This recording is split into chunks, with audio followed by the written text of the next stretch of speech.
Welcome to Unscrew the News. I'm starting off with this clip.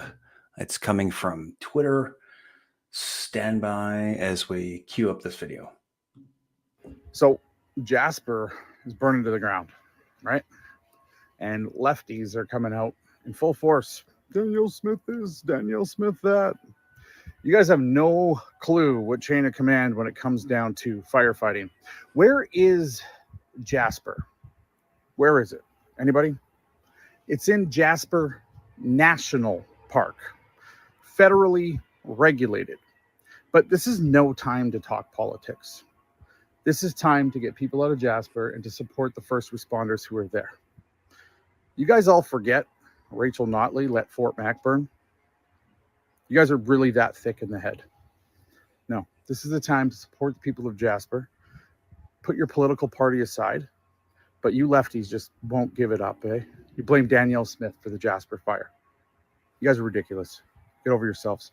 You're like dealing with a bunch of fucking children. You know that? So, Jasper. Well, that's quite the entrance.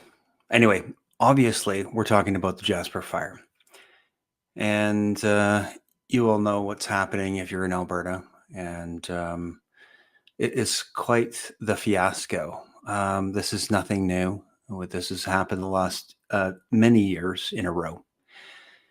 So I'm just going to take this guy off of here, and then I'm going to introduce my returning guests. I'm really excited to have them on here because of what's going on here in Alberta right now. We're being decimated. We're being attacked by these globalists. But I want to introduce my returning guest. It's Peter McIsaac, coming to you from Nova Scotia. Thank you very much for joining me, sir, and it's a pleasure to have you. Well, thanks for having me back, Bruce. Appreciate it. Well, it's exciting to have you. You know, I reached out to you. It's a last minute. I had you jump on because this is obviously something that's currently happening right now here in Alberta. Jasper has been decimated by, what looks like a forest fire, a wildfire. And but I think that there's something a bit more to be unearthed. I guess is a polite way of saying it, and I know you're the guy with the experience. Tell us a little bit about just in case my viewers don't know a bit about your experience and where you're coming from, because you are an expert in this area.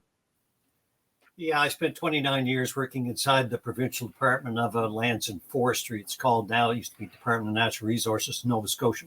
And had a 29-year history fighting fires, and I fought major fires actually out in Alberta as well. Fires up to 60,000 acres, and right now I think that fire out in Jasper is right in around that size range. And I was also as part of my job, I was I was a game warden, law enforcement, and I was also a wildlife specialist. So I have experience in this area. I've been incident commander on dozens of fires from all sizes on up, and I got quite a fight here with the province of Nova Scotia last year when they basically, it was a major cluster F they had down here with the largest fire in their history that has since been determined to be arson. And just to be clear with anybody watching, arson is not climate change. Mm-hmm. And we're going to put that out there right now. So that's a little bit of my background and some of the stuff I'm talking about. I have to plug myself a little bit. If you can't find anything on here, you'll be able to find a bunch of stuff I'm talking about over on Amazon on a book I just put out called The Redneck Conservative, which I expect to be banned here in Canada by the Liberal Party. Okay, well, I'll make sure to show that. I'm going to find it actually while we're talking. But so I wanted to reach out to you. Obviously, what's going on here in Alberta and Jasper is absolute. The leftists are going to call this climate change.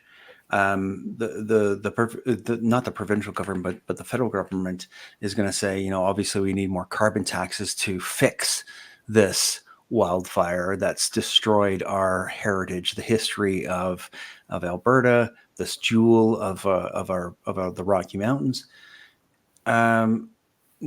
I think, and you and I've had a discussion about this before because of the wildfires. I think it was last year that we talked, but this is, and it's not so much that they're incompetent, and that's what I want to get into.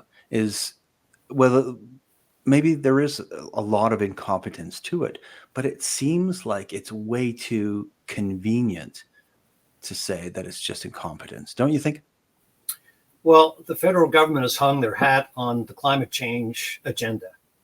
Every single thing that's happened since Justin Trudeau has been in power has been revolving around, let's push this agenda. This is the number one agenda we'll continue to push. And it'll be our hallmark, and it'll be what we run on to get us elected. So you have to remember that the minister in charge of the environment, and they added climate change to the end of it, is a radical nut job.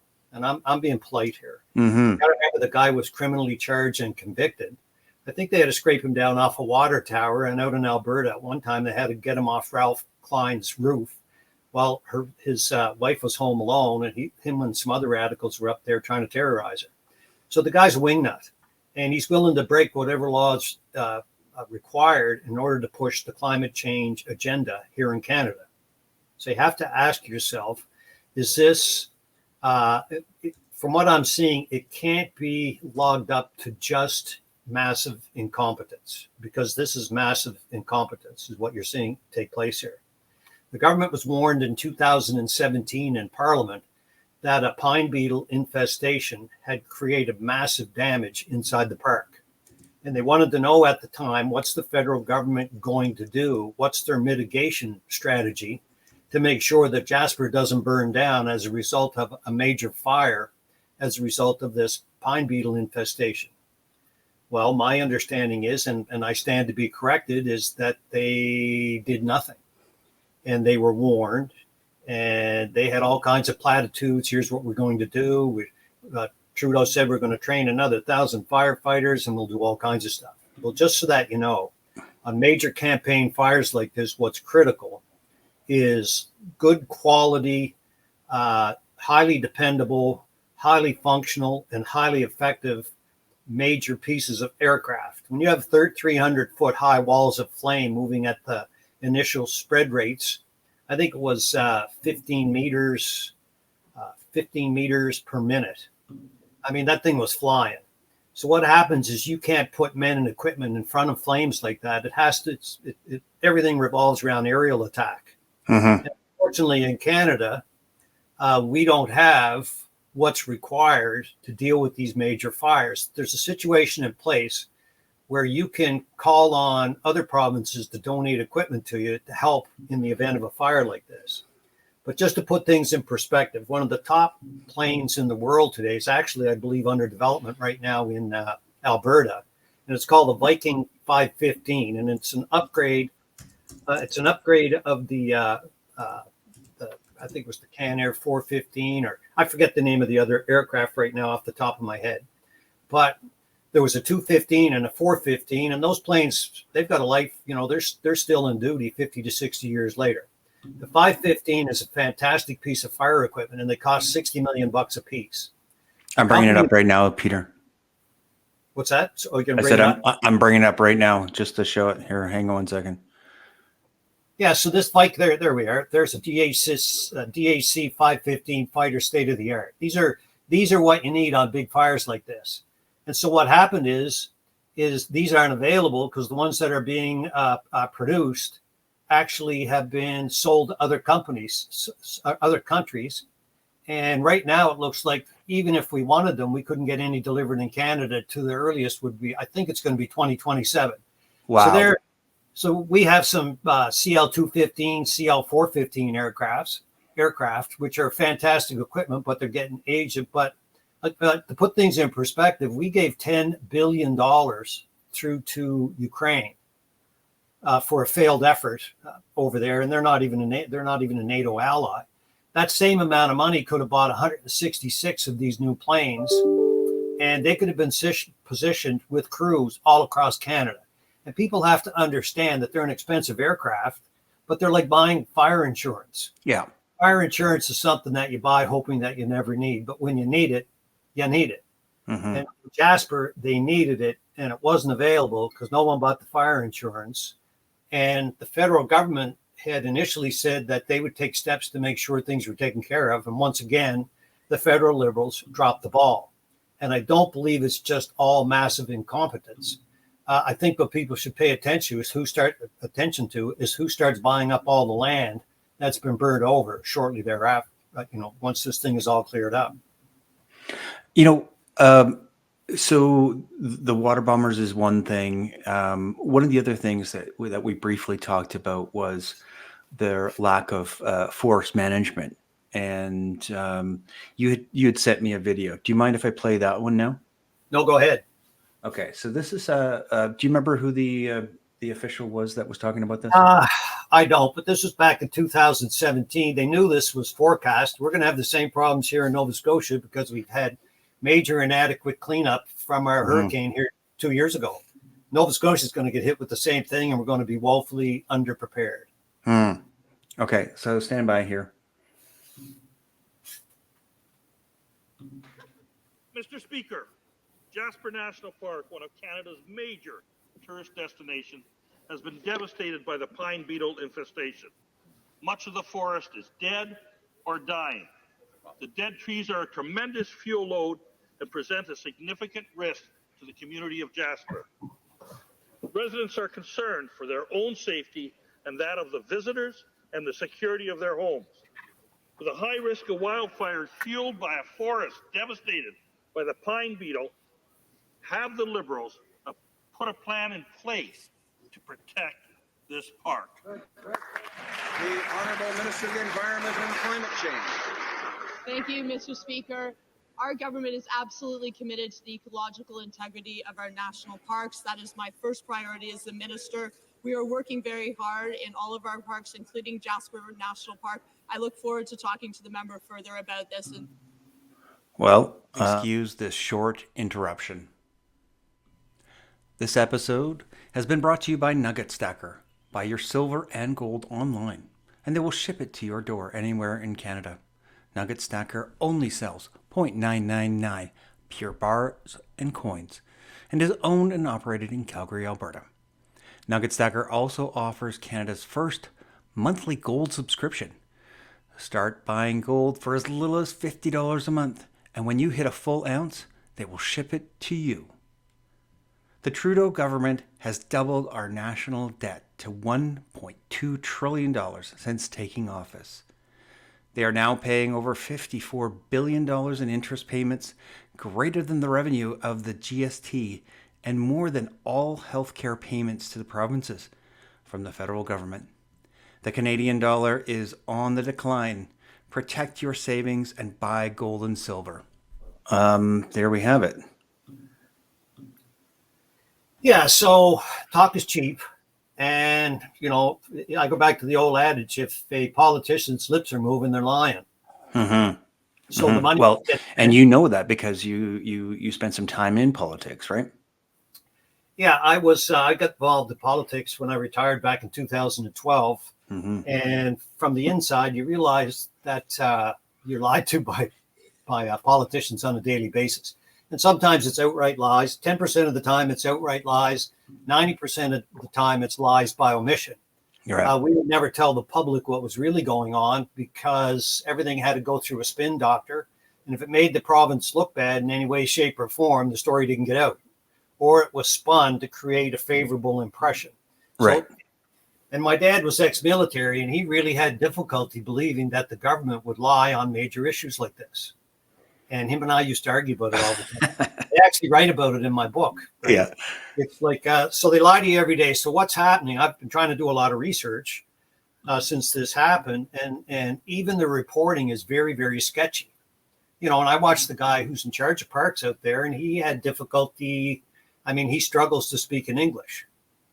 And the guy's put in charge of a park, and they have guidelines that they would deal with. Now, down in Cape Breton, we have the Cape Breton Highlands National Federal Park. And Federal Park, unless this has changed, my understanding of it is that they want natural occurrences to occur. And that's fine, because what they want to do is historically forests throughout the world, Yeah. once they become over mature, they become susceptible to bug infestations. Hmm. After that, normally they will have fires that are set by lightning or one thing or another. Now, the data I was able to get, and I can't get it confirmed, it appears this fire was started by arson. Okay. Why do you say that? I've just some of the research that I've found. It's inconclusive to date, but everything is pointing towards arson. That was the title. That was the title of the last video that you and I did. Was cause unknown, or was it inconclusive? I think that's what it was. Yeah, a lot of times what they do is just say cause unknown, and cause unknown in many cases turns out to be arson. For example, in Nova Scotia, when we had our large, same size fire as this 60,000 acre fire, that was the biggest fire in our province's history. The RCMP did an investigation, and because they're a federal branch of government, they didn't want to come out and attack the narrative, so they didn't want to lay charges and say that it was arson. So Department of Lands and Forestry sent investigators in and immediately had lots of evidence and laid charges for arson, and proved indefatigably that that fire was started intentionally. Wow. So, that kind of kills your whole narrative. And when a government's hung the narrative on its climate change, they have to stick to it. So, you have to ask the people that are out in Jasper, maybe if they paid more, Carbon tax, would this not have happened? Well, that's absolute nonsense. I mean, it's at a level of ridiculousness today that if you don't question this stuff, obviously you're spending too much time listening to CBC. well, what this obviously reminds, and it should remind everybody about Maui. I've seen some of the photos. I'm actually just looking for some right now, but some of the photos remind me of Maui fires, and I guess the veracity of this fire. There is talk about a skeleton crew, obviously, as well, being on the ground and actually fighting this fire. So, like, what kind of resources did they actually have? I mean, it wasn't just a tiny little fire to begin with. I was involved earlier this year. I had a group from southern BC get a hold of me, and they wanted to do some town hall training, how to prepare for fires. He told me that the province was woefully inadequately prepared to be able to protect communities. What people don't understand is forest firefighters, their training is fighting forest fires. Your average volunteer fire department, their job is they train very little in fighting forest fires. Mm-hmm. Their specialty is taking care of buildings and structures. Right. And so what happens is there's a level of training in the forest firefighting community where they do what's called urban wildfire interface, because in places like Jasper and all through BC and down here in Nova Scotia, as more people move into the forested areas where their homes are surrounded by trees, it's a very particular type of firefighting. I guarantee you, most of the people, if you've never been on a major forest fire, Mm-hmm. literally can't conceive of what it's like to see these firewalls. You got to remember, out in Jasper, that wall of flame was 300 feet high. So that's the height of a 30-story building. Wow. And if you're close enough to it, if you were in a tunnel with a train, that's what it sounds like. Yeah. And it's moving at a speed that you've got trouble, in a foot race on the ground trying to outrun it. And you can't outrun those flames because that tower of flames has showers of embers that go up in a heat column, and then the winds drive it out in front of the fire. There could be fires that are igniting 4 or 5 kilometers out in front of the main firewall. Jeez. And so the only way to deal with it is you have to have a massive air attack.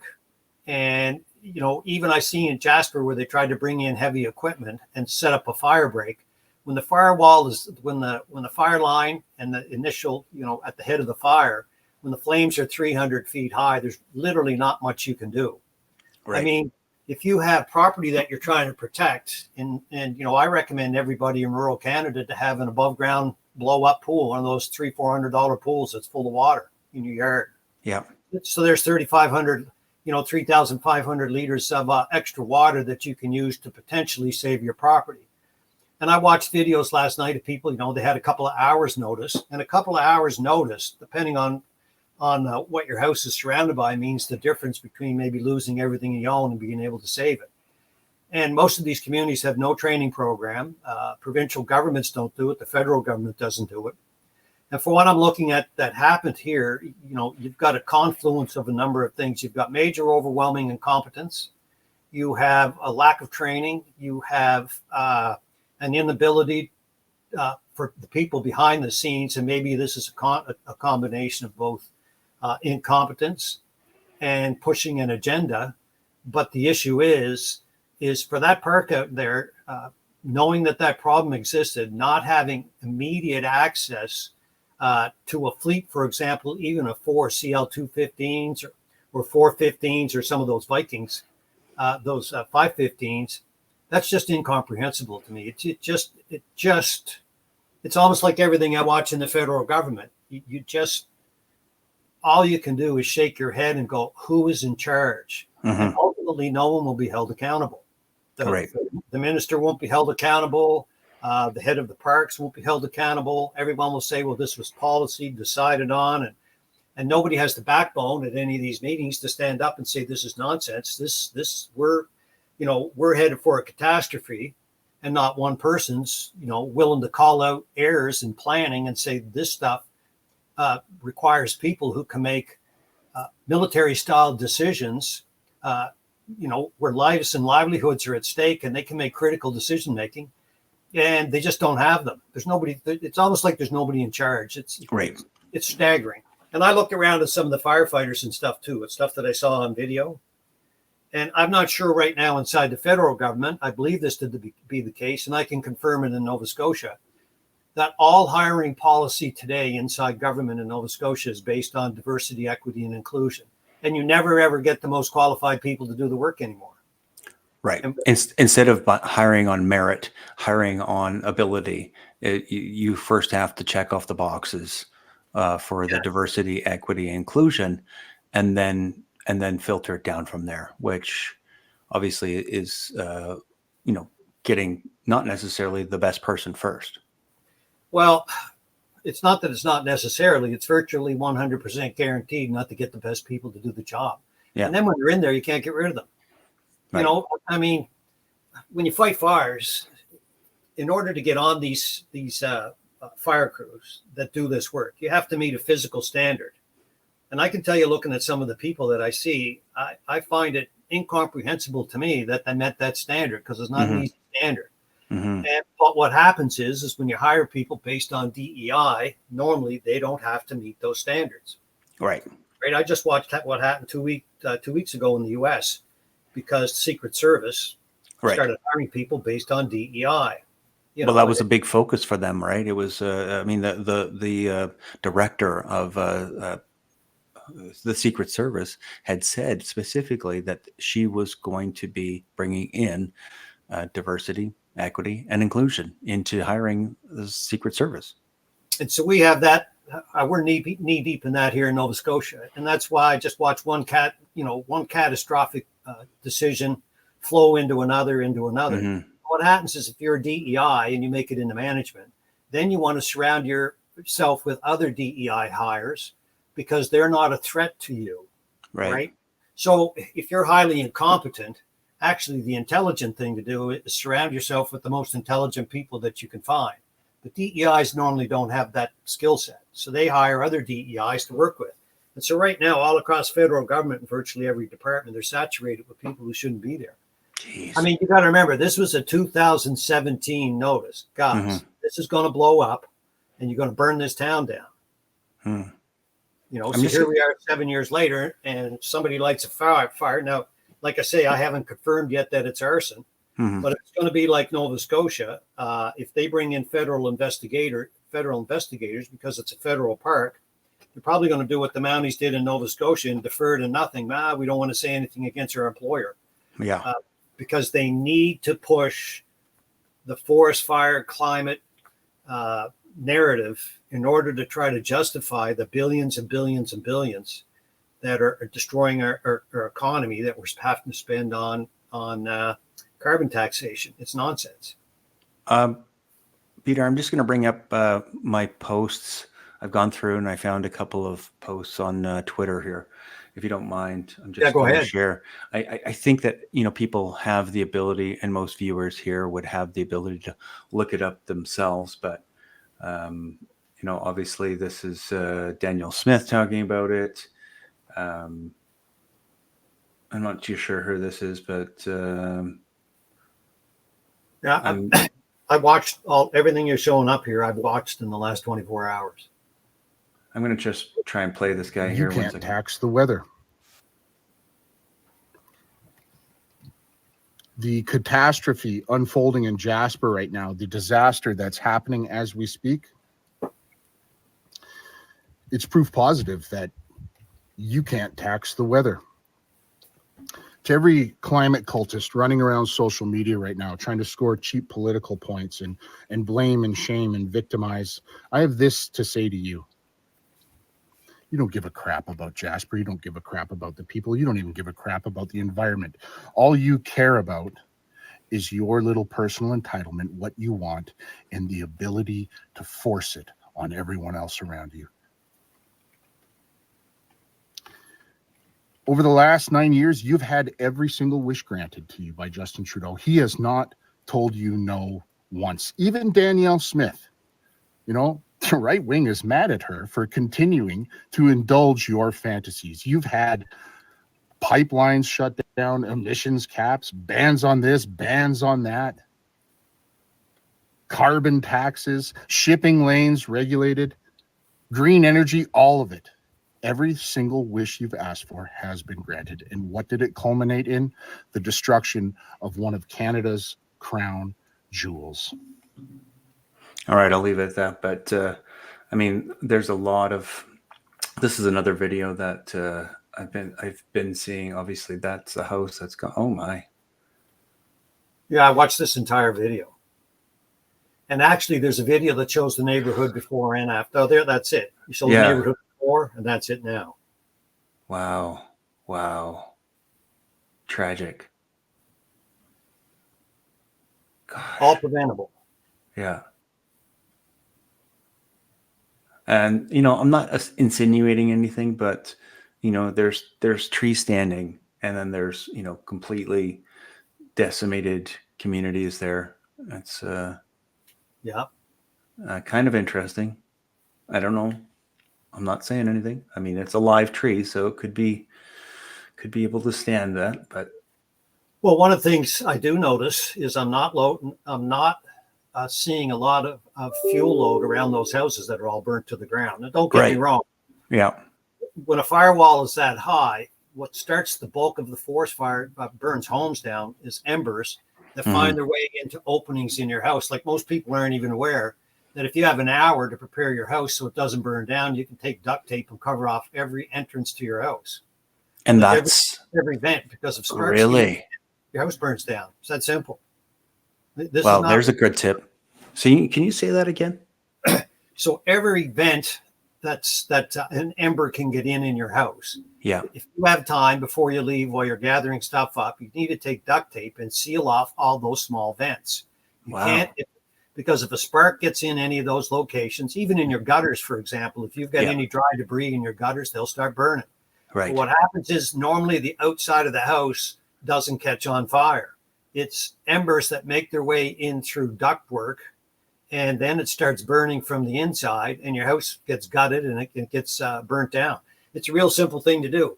Wow. On that course, so like your dryer vent, your vent from the furnace, your vent from the hot water tank, that sort of thing. Any vent that an ember can get in through. It's that simple. Then the other thing is any single thing, dry grass, anything that goes up to the base of your house, you can actually do what's called a quick back burn, where what people need to understand is something that's burnt can't burn twice. Right? And if you're living in a wooded area, you shouldn't have any trees that could blow up in a fire that if they fall down can reach your house. If they do and they catch on fire, the odds of you burning your house down go way up. The other thing is people let that idea of everybody having an above ground pool, and early in the spring, even if you're on a well, when your water levels are high, fill the pool. I don't care if you get in it all summer, but that way you got 3,500 liters of water to hose everything down before you have to leave your house. Because if you use foam, fire foam, and soak down your house, you can have a barrier that'll last up to 45 minutes to an hour. And normally when a fire goes through, it goes through pretty quick. Right. And you can hose everything down before you get out of Dodge with fire foam and cover up your vents and make sure you have nothing leaning against your house that's going to catch on fire. I'm not saying it'll work all the time, No. but it's better than nothing. And I can tell you the province is not teaching anybody this. Right. And parts of Canada is not teaching anybody this. The problem is they're saturated with incompetence. Right. Great tip, Peter. Thanks very much for sharing that. Anything else that anybody could do? I mean, obviously, this is it's not finished, right? I mean, obviously, the fire is continuing in and around the Jasper area, but we're going to have more. But those are really great suggestions for people. And obviously there's a different mentality if you're living on an acreage anyway, right? You have a different mentality than somebody living in the city, because you're pretty self-sufficient usually. If you're living on an acreage, you got a well and you're trying to deal with some of the surrounding trees and that sort of thing, right? The other thing I taught those guys out west was, if you're in a rural area, it would behoove you to have a trailer with 1,000-liter tote on it, those plastic totes, and have it filled with water with a small gas-powered pump that you can use to soak stuff down. For example, if you're in an area that you don't have to evacuate and you're worried about a fire getting near your property and you've got sparks and stuff, that 1,000-liter tote that you can buy for next to nothing and put on a trailer and move around your yard with a lawn tractor or with an ATV or a tractor might mean the difference between losing everything you own and saving it. Right. Wow. But don't get me wrong. Sometimes you get if you get an evac order, people have to leave and then you just grab what you can. And everybody should have a go bag all ready to go in a case like this. And the other key thing is I tell everybody to make sure you have a set of inexpensive two-way radios, something that's good for 40, 50 kilometers. And in the dry season, you should always have one of those radios in your dash or in your vehicle. With backup batteries. These are just little things that people need to do to be prepared, because the government, for whatever reason, is not teaching people this stuff. I mean, this is not rocket science, people. Well, this is going back to that incompetence. I mean, we should have learned these lessons, over the years, right? But they're not certainly not passing this down, and the level of incompetence in our government. You know what? This is something that we talked about on a regular basis, but we can't trust our government, and they've been, we've been expecting them to be the nanny state where they do everything for us. They provide healthcare, they provide dental care, they provide, housing, and they provide food or whatever. We've become so dependent, and a lot of people have, right? So they don't learn anything on their own, and they choose not to even listen to alternative information. So I don't know. One of the things I'll point out to folks, they can look up a manual that's called the Urban Wildfire Interface. To do some research, try to find a copy of it, order it, and then read it. And you'll learn more in there, for example, than virtually any volunteer fire department knows. Like I said, volunteer fire departments, they're volunteers. And the professional people who fight forest fires are now being hired based on DEI. I hate to tell people, but if you're waiting for the government to save you, you're in for a rude awakening here. You need to get educated on this stuff. These guys, I mean, just look around. What did they do? Look around BC, look around Alberta, look around Nova Scotia. Everybody who depended on the government to do what they're supposed to do was in for a very rude awakening. You have to become more efficient, and you have to take some responsibility for looking after your own stuff. I'll give you an example. When volunteer firefighters show up at a forest fire, and the number one goal of all forest fires is to completely encircle the fire with either fire breaks or hose lines. And ultimately the fire gets, what's burning inside that area, a lot of times we allow to burn out. If you go with normal volunteer fire crews, they'll run into the middle of that to try anything at all that's burning, they want to put it out. And it's just a completely different mindset, because they're trained how to protect structures.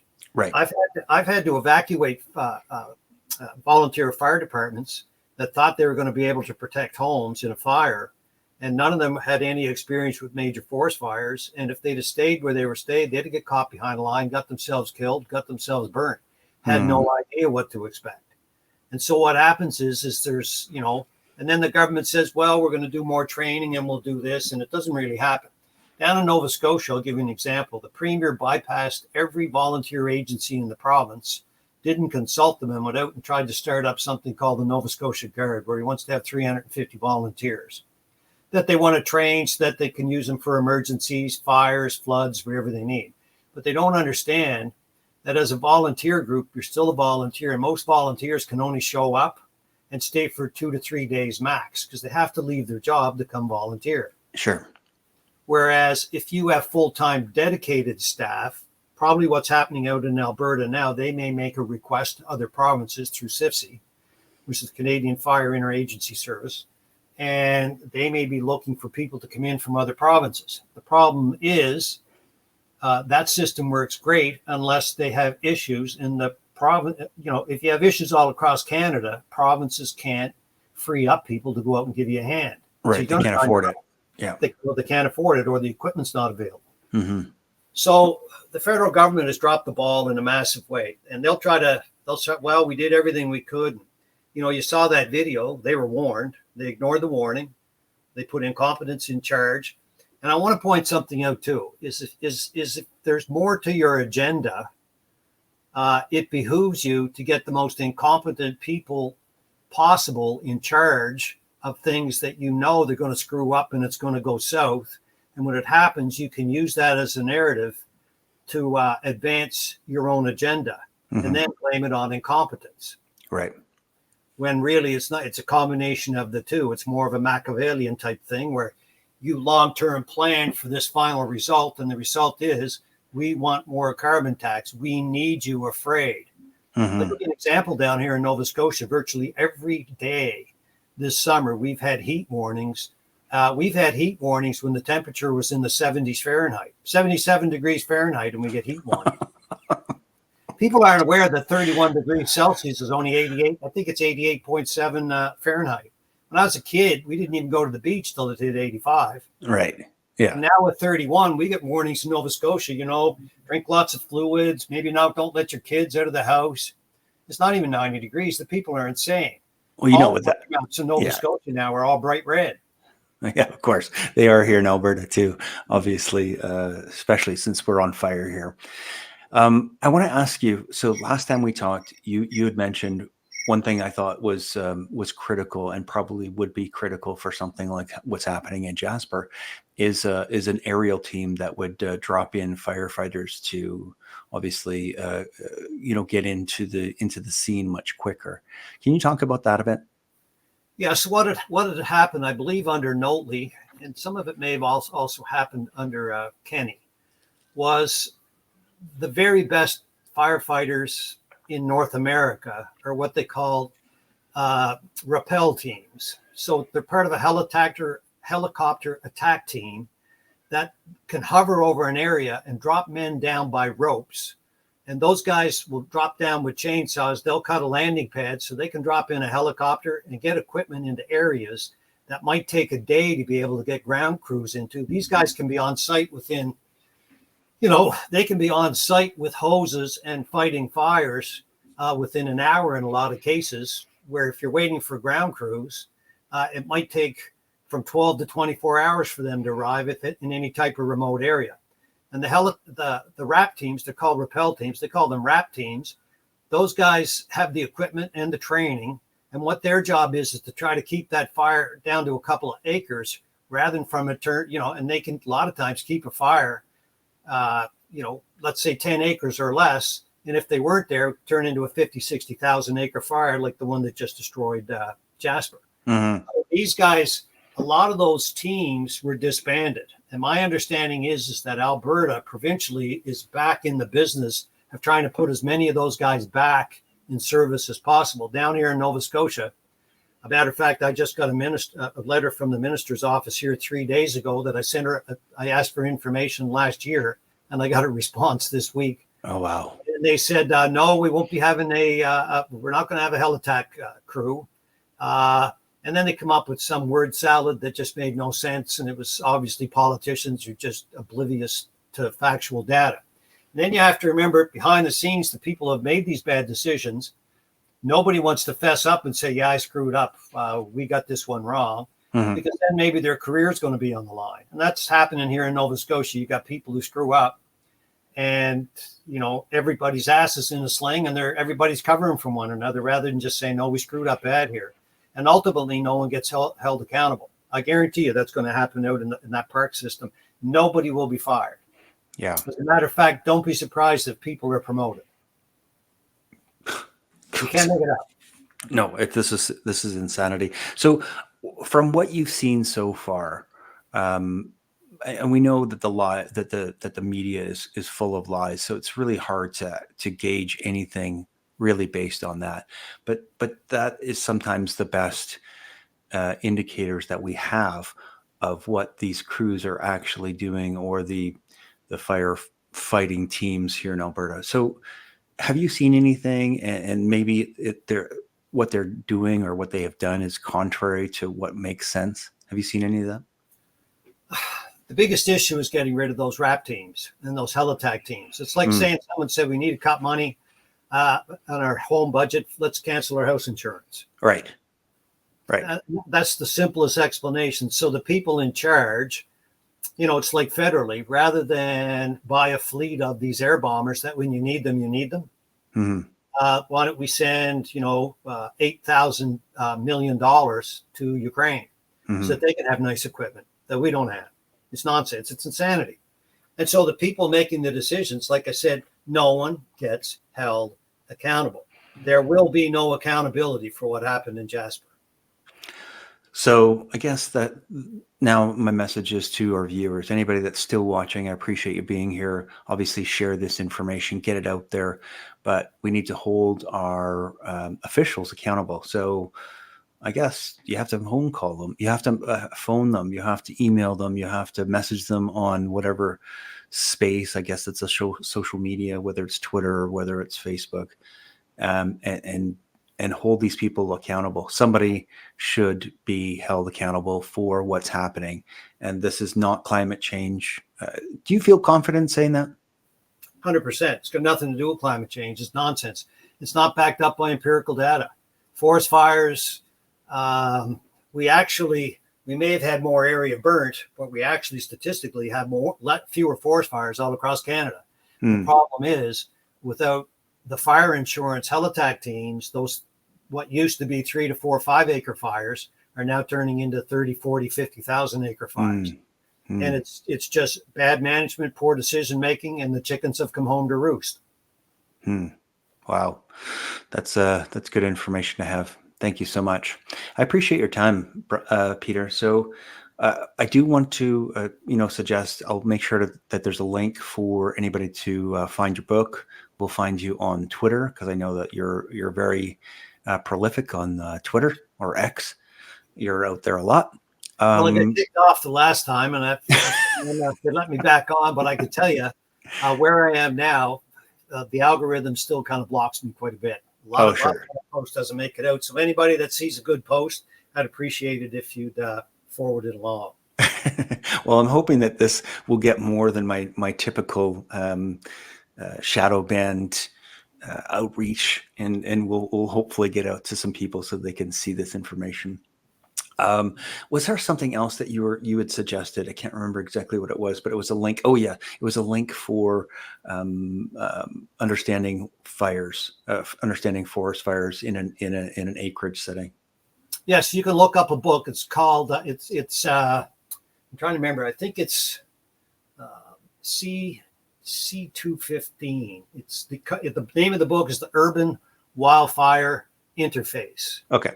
And it's part of the training, the incident command system. So I think it's IC215, Urban Wildfire Interface. And so what happens is it's a specific course where forest firefighters will go into a community, and one of the things that they do is they can go from home to home, and if they have 5-10 minutes, there's a bunch of things you can do to save your property. But it also teaches evacuation and how to plan. And if you're living in that urban wildfire interface, it's not a matter of when you're going to encounter, not if, but when. And you need to be prepared. I'm bringing this up right now, Peter, quickly to show it. Yeah. That looks like it, right? Let's see. Fuels, the urban wildfire interface. Yeah. Okay. So that explains it, but that's not the actual book. So in the incident command, the IC215, it doesn't just explain what the wildland urban interface is. It tells you the steps that you need to do to take care of yourself. Okay. So, okay. There's a bunch of stuff. People just need to learn to do a little bit of research on their own. And Yeah. by the way, the hold people accountable down here, if you'll see under my name, it says independentns.net. So down here in Nova Scotia, we've got 55 seats in government, and our next provincial election, we're working towards teaching communities to run 55 independents in their across the province. And if we get enough of them in, you can force the government into a minority position where they can't do anything without approval from the independents. And then finally, people can be held accountable. So, yeah, so that's my Twitter. It's Peter R. McIsaac. All right.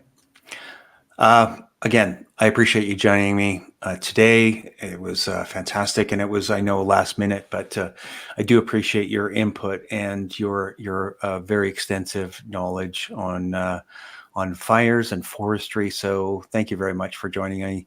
And everybody, if you're still watching, please share this out there. Get this information out there. We're all being shadow banned if we're spreading the truth. So we need your help to get this message out there.